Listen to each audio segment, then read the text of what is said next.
యేసు ప్రభుని ఎవరైతే సొంత రక్షకుడిగా అంగీకరిస్తారో, క్రీస్తు మనస్సు కలిగినటువంటి వారి యొక్క జీవితం ఎలా ఉంటుంది అని అనటానికి కపుల్ ఆఫ్ ఎగ్జాంపుల్స్ మీ ముందు పెడతాను. ఒకటి తెలంగాణ నుంచి, ఇంకోటి ఆంధ్ర నుంచి. తెలంగాణలో జనగాం చిన్న గ్రామం, అది చిన్న ఊరు. జనగాం వెళ్తే కనుక మీకు ఒక బ్యాప్టిస్ట్ చర్చ్ కనబడుతుంది, బ్యాప్టిస్ట్ చర్చ్. ఆ బ్యాప్టిస్ట్ చర్చ్ పేరు ఏంటంటే Unrupu Baptist church, UNRUPU, Unrupu Baptist church. ఆ బ్యాప్టిస్ట్ చర్చ్ కనబడుతుంది.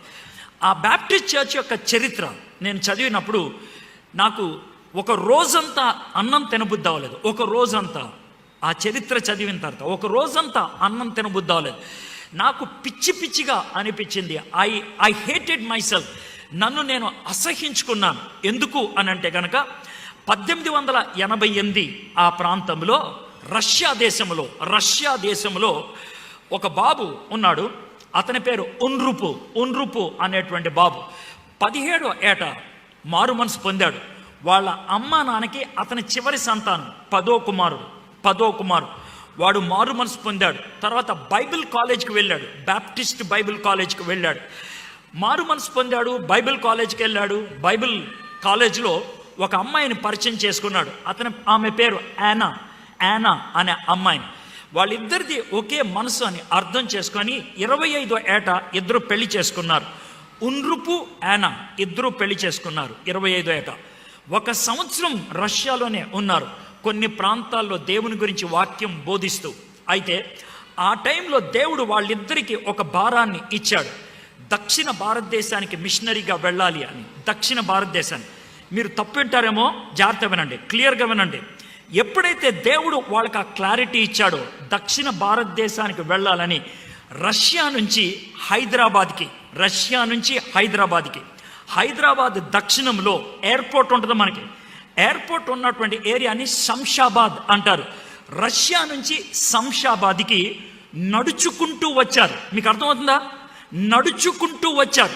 నడిచి 2 కాళ్ళ మీద నడుచుకుంటూ వచ్చారు. భార్యాభర్తలు ఇద్దరు నడుచుకుంటూ వచ్చారు. నడవటానికి 3 years పట్టింది. 3 సంవత్సరాలు నడుచుకుంటూ వచ్చారు. Did you get it? నడుచుకుంటూ వచ్చారు. మీకు కుర్చీ సరిగ్గా లేకపోతే కూర్చోరు. 1 గంట వాక్యం వినటానికి సీటు మంచిదా కాదా, పక్కన ఎవడన్నాడు, పైన ఫైన్ ఉందా లేదా చూస్తారు మీరు. అలాంటోళ్ళు 3 సంవత్సరాలు నడుచుకుంటూ వచ్చాడు ఆయన. 3 years నడుచుకుంటూ వచ్చాడు. శంషాబాద్ వచ్చి 3 సంవత్సరాలు భార్యాభర్తలు ఇద్దరు తెలుగు నేర్చుకున్నారు. వాళ్ళు తెలుగు వాళ్ళలాగా మాట్లాడారు, తెలుగు వాళ్ళలాగా వాక్యం బోధించారు. వారం రోజులు అమెరికా వెళ్ళొస్తే చాలు, నాలిక మడత పెట్టి మాట్లాడతారు మనోళ్ళు.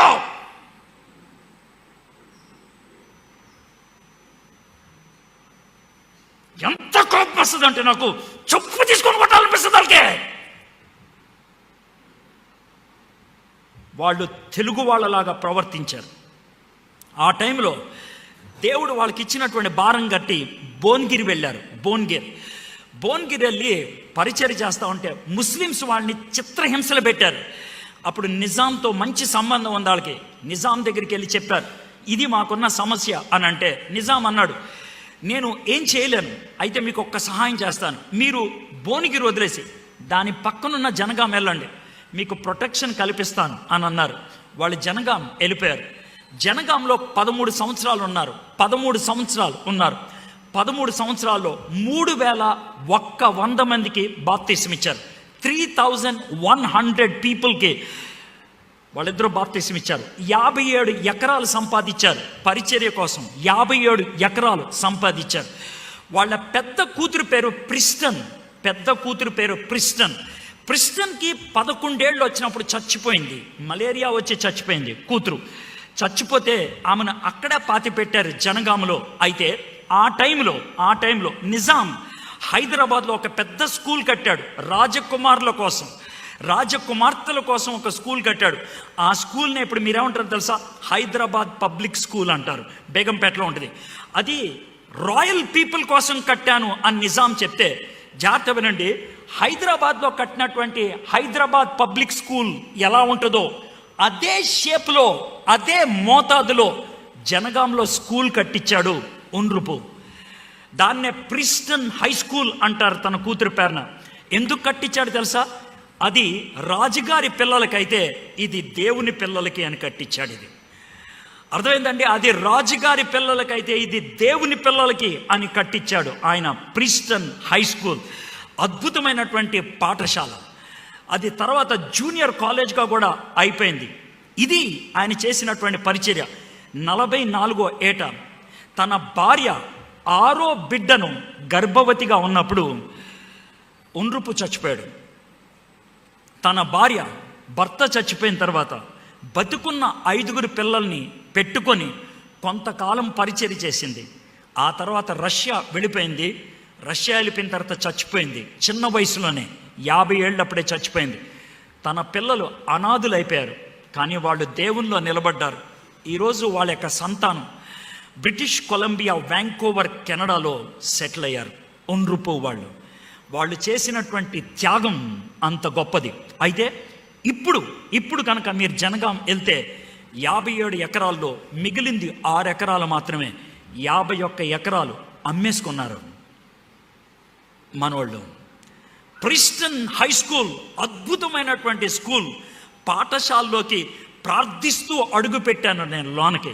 ప్రిస్టన్ హై స్కూల్ అనే బోర్డు చూసి ప్రార్థిస్తూ, ప్రభా నా దేశానికి నువ్వు మిషనరీలు పంపించావు, వాళ్ళు కట్టినటువంటి అద్భుతమైన పాఠశాలని. లోనకి వెళ్ళంగానే గోడ మీద సిలువ కనబడాలి, కానీ కనబడలేదు. వినాయకుడు బొమ్మ కనబడింది నాకు. గీతాంజలి పబ్లిక్ స్కూల్కి అమ్మేశారు ఆ బిల్డింగ్ని. ఎంత బాధేస్తుందో చూడండి, ఎంత బాధేస్తుందో.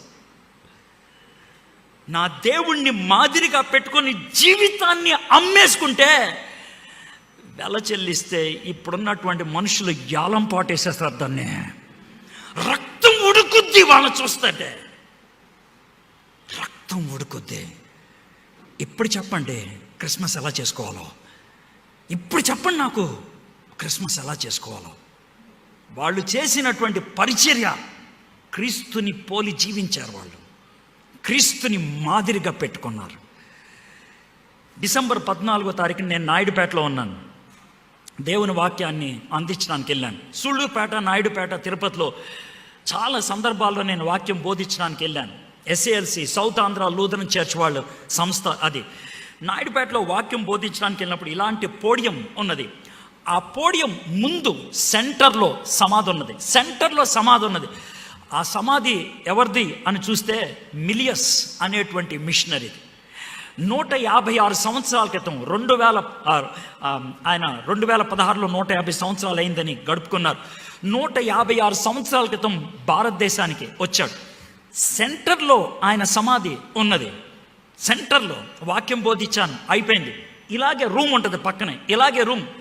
ఆ రూమ్లోకి వెళ్ళి కూర్చుంటే ఒక పెద్ద టేబుల్ ఉంది. టేబుల్ వెనకాల పాస్టర్ గారు కుర్చీలు.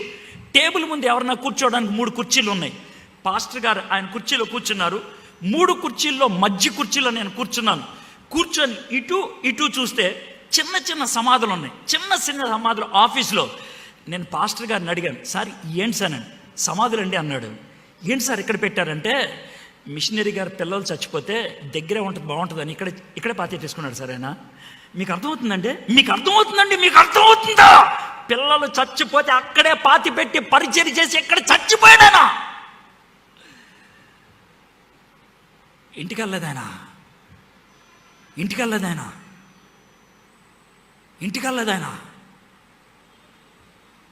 కూరలో కాస్త ఉప్పు ఎక్కువైతే అరుస్తారు మీరు.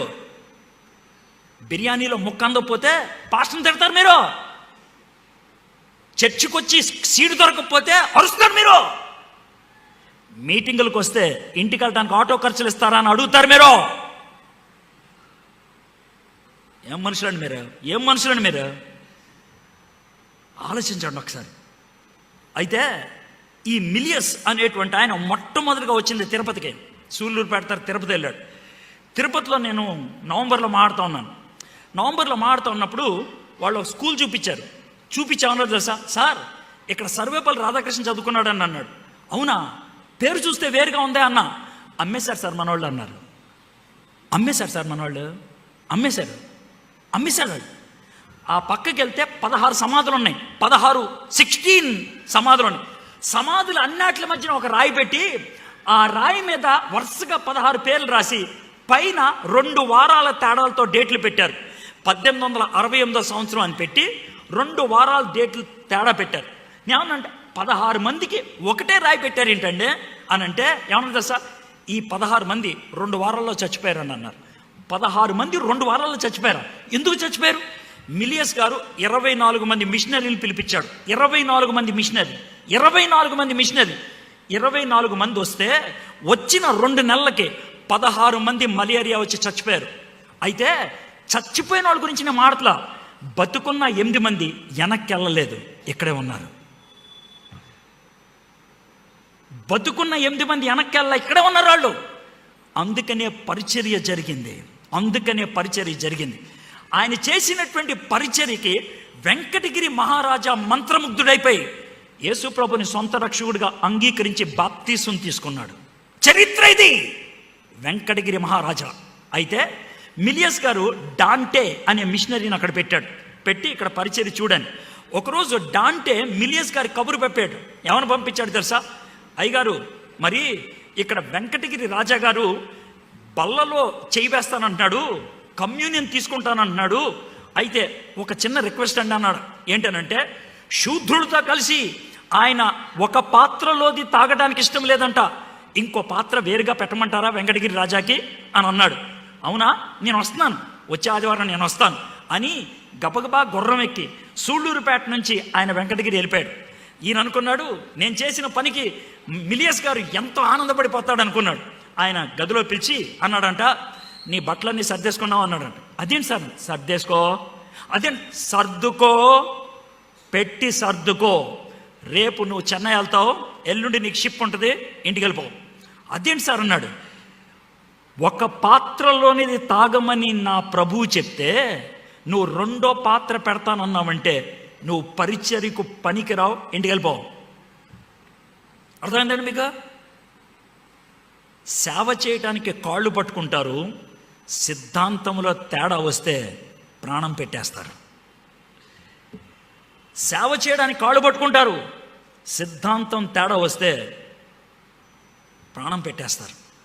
క్రీస్తుని పోలి నడవటం అంటే అది. క్రీస్తుకు కలిగిన మనస్సు కలిగి ఉండటం అంటే అది.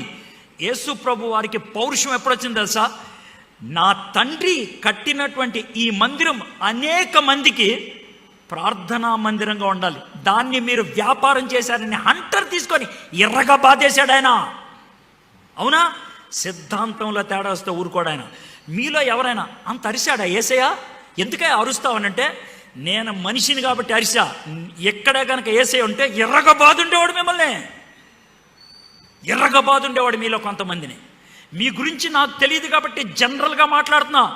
యేసయ్య అయితే జనరల్గా మాట్లాడు, ఒక్కొక్కడిని లేపి ఎర్రగా బాధ ఉండేవాడు. నీకెన్నిసార్లు అవకాశాలు ఇచ్చానని. క్రీస్తుని పోలి నడవటం నేర్చుకుంటారా? ఆయన మనకి మాదిరి కావాలని, ఆయన్ని పోలి మనం నడుచుకోవాలని, నీకులాగా నాకులాగా శోధింపబడటానికి ఈ లోకంలోకి వచ్చాడు. మన పాపమునకు వెల చెల్లించడానికి ఆయన వచ్చాడు. పాపము చేయడానికి ఆయనకి అవకాశం ఉన్నది, చేయలేదు. ఆయన పాపము చేయడానికి పరిస్థితులు ఉన్నాయి, కానీ తాను చేయలేదు. పాపం లేనివాడుగా ఉన్నాడు. ఒక చిన్న సంఘటన చెప్పి నేను ముగిస్తాను. 177లో జరిగినటువంటి విషయం ఇది. 177 అంటే ఇప్పటికి 1840 సంవత్సరాల క్రితం అని చెప్పాలి. ఓకే, ఈ ఊరు పేరు లాయన్స్. ఆ ఊరిలో జరిగినటువంటి విషయం, అందులో ఉన్న పరిస్థితులు ఏంటి అని అంటే, మార్కస్ అనేటువంటి కర్కోటకమైనటువంటి వాడు ఒకడున్నాడు. వాడు చాలామందిని క్రైస్తవుల్ని చంపేస్తూ ఉన్నాడు, చిత్రహింసలు చేస్తూ ఉన్నాడు భయంకరంగా. అయితే ఒక దినాన్న ఒక 20 మందిని తీసుకొని వెళ్ళిపోయాడు కొడతానికి, చంపడానికి. అందుట్లో ఒక అమ్మాయి ఉంది, ఆ అమ్మాయి పేరు బ్లాండినా అని కూడా తీసుకెళ్ళిపోయాడు చంపడానికని.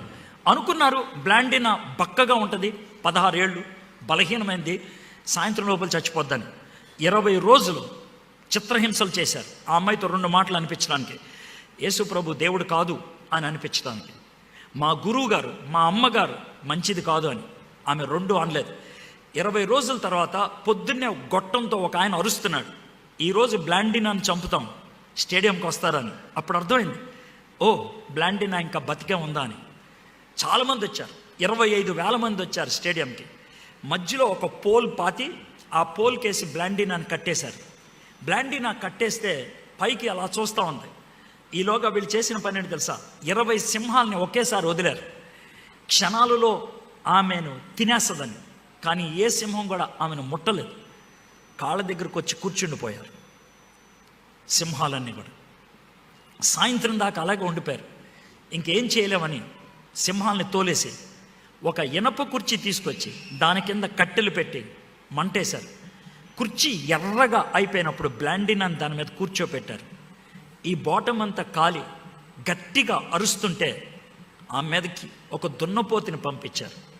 కొమ్ములు ఉన్నటువంటి దున్నపోతు అరుస్తున్న బ్లాండినాని చూసి ఏం చేయాలో అర్థం కాక బెదిరిపోయి బ్లాండినాని కొమ్ములతో పైకి ఎగరేసింది. పైకి ఎగిరిన బ్లాండినా నొప్పుల్లో పడి కాలి చచ్చిపోయింది. అయిపోయింది. కానీ ఆమె గురించి మేము ఎందుకు చెప్తున్నాం తెలుసా? చావటానికి తెగించింది ఆమె. క్రీస్తుని మాదిరిగా కలిగి ఉన్నది. ఆమె చావు ఎక్కడికి దారి తీసిందో తెలుసా? ఆమె చచ్చిపోయిన 2 నిమిషాల్లో గొప్ప ఉజ్జీవం వచ్చింది. 2-3 మినిట్స్ తర్వాత 25,000 మంది ఒకేసారి లేచి నిలబడ్డారు. 25,000 మంది ఒకేసారి చేతులు పైకెత్తారు. 25,000 మంది ఒకే మాట అన్నారు, యేసుక్రీస్తే నిజమైన దేవుడని, యేసుక్రీస్తే నిజమైన దేవుడని. ఒక్క బ్లాండినా 16 సంవత్సరాల అమ్మాయి తన ప్రాణాన్ని ఇచ్చింది. 25,000 మంది యేసు ప్రభు దగ్గరికి వచ్చారు. మరి మీరు ప్రతి సంవత్సరం క్రిస్మస్ చేసుకుంటున్నారు. మీ ద్వారా మీ ద్వారా మీ ద్వారా మీ జీవితం ద్వారా, మీ సాక్ష్యం ద్వారా, మీ క్యారెక్టర్ ద్వారా, మీ మాటల ద్వారా, మీ ప్రవర్తన ద్వారా ప్రభువుని తెలుసుకున్న వాళ్ళు ఒక్కరున్నారా? ఒక్కళ్ళు ఉన్నారా? ఒకవేళ లేదు అనుకుంటే కనుక you need to think about it. తలంచండి, కళ్ళు మూసుకోండి, ప్రార్థన చేద్దాం.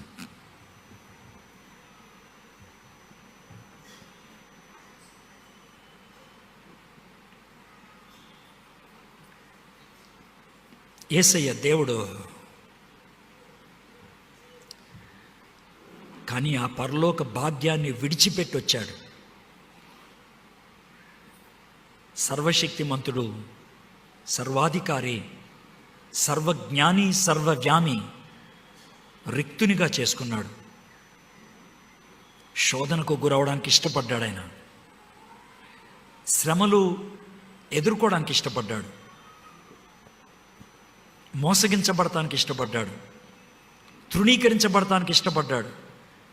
చివరికి తన్ను తాను అప్పగించుకుంటే చంపేశారు ఆయన. ఆయన తగ్గించుకున్నాడు. సిలువ మరణము పొద్దురంతగా తగ్గించుకున్నాడు. అందుకే నీకు నాకు రక్షకుడయ్యాడు. తండ్రికి మనకి మధ్యవర్తి అయ్యాడు ఆయన. అది ఆయన చేసిన పని.